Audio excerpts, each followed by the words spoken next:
अखिलेश यादव कह रहे हैं कि राम मंदिर हमने बनवाया है, बीजेपी डंके की चोट पर कह रही, आज चोरी हुई है तो उसका स्वीकार क्यों नहीं करती? लोगों को चिकित्सा कैसे दें? यानी शिक्षा, स्वास्थ्य, चिकित्सा, आंतरिक सुरक्षा और हम अपने आस्था के केंद्रों को बढ़ाकर कैसे स्थापित करें, ये आज की सरकार की चिंता रहती है। एजेंडा नहीं है, एजेंडालेस लोग हैं, निराशा और हताशा में डूबे हुए हैं। इनके पास कोई क्रिएटिव मुद्दा नहीं है।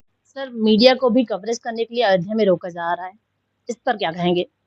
देखिए, सरकार मीडिया को स्वतंत्र है और जितनी स्वतंत्रता उत्तर प्रदेश में है जितना सम्मान मीडिया जगत को उत्तर प्रदेश में ऐसा पूरे देश में कहीं नहीं है। आज भी मीडिया सब कुछ नाम नहीं ले रहा है, वहीं देश-विदेश में अयोध्या की छवि कहीं न कहीं धूमिल हुई है और विरोधी पार्टी इसको भुनाने में लगी हुई है क्योंकि आगामी आप देख रहे हैं विधानसभा का चुनावी सत्र है। ऐसे में हमारे साथ बातचीत करने के लिए राज्य मंत्री दर्जा प्राप्त वाईपी सिंह जुड़ चुके हैं, जो कि यूपी सिडको के चेयरमैन हैं। सर, अयोध्या प्रकरण के मामले को आप कैसे देखते हैं? क्या ये निंदनीय नहीं है? देखिए, अयोध्या में जो हुआ है वो वास्तव में निंदनीय है और मैं कहना चाहता हूँ कि जिन लोगों ने इस तरह का कृत्य किया है, उनको सरकार ने देखो जेल भी भेजा है। ये उत्तर प्रदेश है, यहाँ कोई भी कुकर्म करके, अपराध करके बच नहीं सकता। वो अगर ज़मीन के अंदर भी चला जाएगा, तो हमारे यशस्वी मुख्यमंत्री जी का शासन, प्रशासन, पुलिस प्रशासन उनको ज़मीन से निकाल कर जेल की सलाखों के बीच में डाल देगा। ये लोगों ने अयोध्या में देखा भी है। सर, कांग्रेस पार्टी के जो हैं अजय राय जी, उनको हाउस अरेस्ट कर दिया गया है, उनको विरोध करने दिया जा रहा है और वहीं उनकी पत्नी का कहना है कि अगर मेरे पति को कुछ होता है तो वर्तमान सरकार ज़िम्मेदार होगी। देखिए, ये जो विरोधी लोग हैं, ये आक्षेप लगाते हैं। इनके पास कोई एजेंडा नहीं है, एजेंडालेस लोग हैं, निराशा और हताशा में डूबे हुए हैं। इनके पास कोई क्रिएटिव मुद्दा नहीं है। राम मंदिर वाले विषय में जहाँ तक इन लोगों के विरोध और उसके लिए विषय रखने वाली बात है या उसके लिए कोई आंदोलन करने वाली बात है, ये भारतीय जनता पार्टी और ये उत्तर प्रदेश में माननीय योगी आदित्यनाथ जी का शासन है।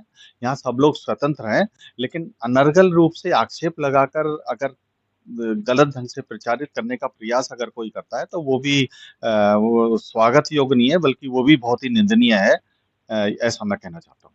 सर, मीडिया को भी कवरेज करने के लिए अयोध्या में रोका जा रहा है। इस पर क्या कहेंगे?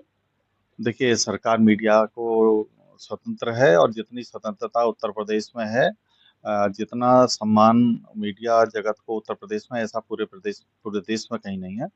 आज भी मीडिया सब कुछ खुलकर लिखता भी है, बोलता भी है। कहीं सरकार की निंदा भी होती है तो मीडिया उसको ठीक से समीक्षा भी करने का काम करता है और हमारी सरकार का कोई व्यक्ति या सरकार का कोई अंग उस पर रुकावट भी नहीं डालता।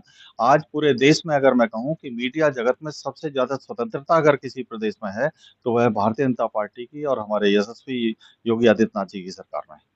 कुछ दिन पूर्व प्रदेश अध्यक्ष भाजपा के पंकज चौधरी जी लोहिया परिवार से मिले। कहीं ऐसा तो नहीं है कि लोहिया परिवार के सदस्य को सीट देने की कवायद शुरू हो गई है?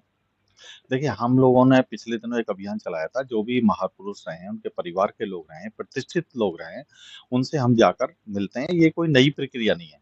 आप लोगों ने देखा होगा माननीय अमित शाह जी जब राष्ट्रीय अध्यक्ष थे, तो तमाम पूरे देश के चुनिंदे लोग जो वास्तव में जिनका समाज के लिए कंट्रीब्यूशन है, उनकी विरासत में उनके पूर्व, उनके परिवार के लोग, उन सबसे हम मिलते रहते हैं और उसी प्रक्रिया में माननीय अध्यक्ष जी मिले होंगे और ऐसे परिवार जिन्होंने देश के लिए प्यार करने वाले लोग हैं, जिन्होंने देश के लिए, समाज के लिए जीवन दिया है, उनके उनके परिवारजनों की चिंता तो होनी चाहिए। अखिलेश यादव कह रहे हैं कि राम मंदिर हमने बनवाया है, बीजेपी डंके की चोट पर कह रही, आज चोरी हुई है तो उसका स्वीकार क्यों नहीं करती? देखिए, हमारे यशस्वी मुख्यमंत्री जी ने अभी कहा, कल भी उन्होंने भाषण में कहा कि जो राम मंदिर के बनने के बनवाने के पक्ष वाले लोगों पर गोली चलवाकर इन्हीं अखिलेश यादव, इनके पिताजी, समाजवादी पार्टी की सरकार ने गोलियां चलवाकर लोगों को धराशायी किया, उनको सरेआम उनकी हत्या की थी।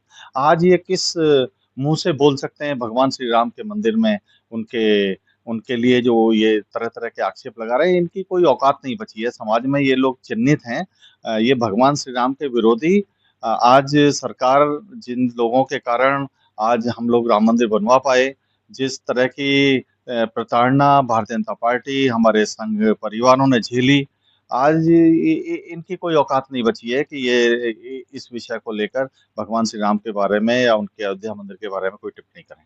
भाजपा विरोधी यही कह रही कि पिछले चुनावी वर्ष में अयोध्या वासियों ने बीजेपी को हराकर एक मिसाल दी, क्योंकि वो कहते थे राम को लाए हैं। लेकिन इस बार चंदा चोरी को लेकर साधु संतों में काफी आक्रोश है। आने वाले चुनाव को क्या लगता है कि वहां उस जीत को भुना पाएगी बीजेपी? देखिए, चंदा चोरी के मामले में आक्रोश उनका स्वाभाविक है और इसलिए हमारे यशस्वी मुख्यमंत्री जी ने एसआईटी गठित की।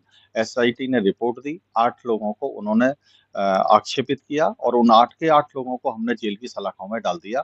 ये भारतीय जनता पार्टी, यशस्वी मुख्यमंत्री योगी आदित्यनाथ जी का शासन है, प्रशासन है, जहाँ किसी भी आक्षेपित व्यक्ति को यदि उसने गुनाह किया है तो वो बच नहीं सकता, चाहे वो किसी भी तरह से कहीं भी हो।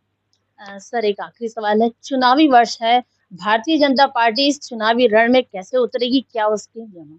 देखिए, भारतीय जनता पार्टी कोई चुनाव के लिए रणनीति नहीं बनाती है। भारतीय जनता पार्टी 24 घंटे 365 दिन चलने वाली पार्टी है और हम लोग निरंतर इस प्रक्रिया को अपनाते हैं। हम लोग निरंतर समाज के बीच में काम कर रहे हैं। हमारी रणनीति तो लोगों के जीवन शैली को अपलिफ्ट करने की रहती है। आज हमारी सरकार रणनीति बनाती है कि हम लोगों की लिविंग को कैसे अपग्रेड करें, हम व्यापारियों को कैसे ज़्यादा से ज़्यादा सुरक्षित करें, हम उत्तर प्रदेश की इकोनॉमी को कैसे ज़्यादा से ज़्यादा बढ़ाएँ। हम उत्तर प्रदेश में कैसे ज़्यादा से ज़्यादा हाईवे स्थापित करें, हम लोगों को चिकित्सा कैसे दें, यानी शिक्षा, स्वास्थ्य, चिकित्सा, आंतरिक सुरक्षा और हम अपने आस्था के केंद्रों को बढ़ाकर कैसे स्थापित करें, ये आज की सरकार की चिंता रहती है। यही चिंता हमारे संगठन की भी रहती है। हमारे साथ बातचीत करने के लिए शुक्रिया। तो ये थे वाईपी सिंह, चेयरमैन यूपीएससी के, जिन्होंने हमारे चैनल के साथ बातचीत करते हुए खुलकर कहा कि राम मंदिर चोरी पर जो प्रक्रिया इस समय चल रही है, एसआईटी की जांच चल रही है। निश्चित तौर पर बीजेपी ने ये खुलकर कहा है कि कहीं भी कोई दंगा होता है, चोरी होता है, तो भाजपा पूरी तरह सपोर्ट में है। जो भी गुनाहगार है वे छिपेंगे नहीं, उन पर कोई दो आंख नहीं होगी, उन पर कड़ी से कड़ी कार्रवाई की जाएगी और लोगों की मूलभूत आवश्यकता को पूर्ति के लिए, जन समाज के कल्याण के लिए भाजपा हमेशा आगे रही है। तो इसी तरह की खबरों को देखने के लिए आप हमारे साथ बने रहिए, देखते रहिए चर्चा आज की।